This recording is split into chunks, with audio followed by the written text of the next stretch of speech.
কি অবস্থা লক্ষ্মী, হাসতেছো কেন? হ্যাঁ, রোদ্রে কি করো? এই জায়গায় রোদ প্রচন্ড।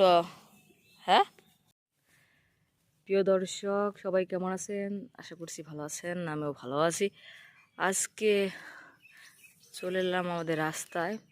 আর এখন যেহেতু ধানের সিজন চলতেছে, তাই ধানের কাটার যে কাজগুলো সেগুলো করছে। দর্শক, এখন আমি বাড়ির পাশে রাস্তাতে, যেহেতু বিদ্যুৎ নেই এখন, সেজন্য বের হলাম।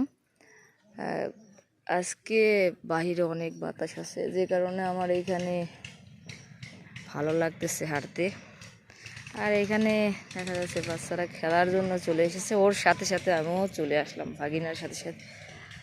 তো এখন দেখি কে কে আছে, ওর সাথে একটু কথা বলি, দেখি ও কি করতেছে। কি করো? লাট্টু ঘুরাইতেছ? লাট্টুতে কি করবা? হ্যাঁ, ঘুরাইতে? এখানে কার সাথে লাট্টু খেলবা? একা একা? একা একা? দর্শক, অনেক দিন পরে আসলে বাচ্চারা কিন্তু এখন মোবাইলে আসক্ত থাকে, যে কারণে বাহিরে খেলার জন্য আসে না, দেখা যায় না। কিন্তু আমাদের গ্রাম অঞ্চলে বেশ কিছু বাচ্চা আছে যারা দেখা গেল বিকেলের দিকে, বিশেষ করে বিকেলের দিকে এরা খেলতে আসে রাস্তাতে।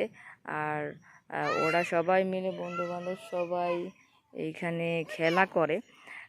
বিশেষ করে বাচ্চাদের মোবাইল থেকে দূরে থাকার জন্য বিকেলের দিকে খেলা করাটা খুবই জরুরি, কারণ সেতে আপনার বাচ্চার জন্য খুবই ভালো। কারণ খেলাধুলা করাটা বাচ্চাদের জন্য খুবই উপকারী। আর বাচ্চা যদি মোবাইল নিয়ে থাকে তাহলে তো বাচ্চাদের বেশিরভাগই ক্ষতি হয়। তো এখন কোথায় যাইবা?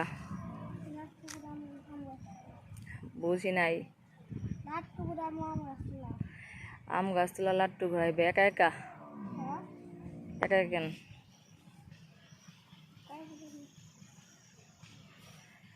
তা বললাম আম পাড়ার লিগে,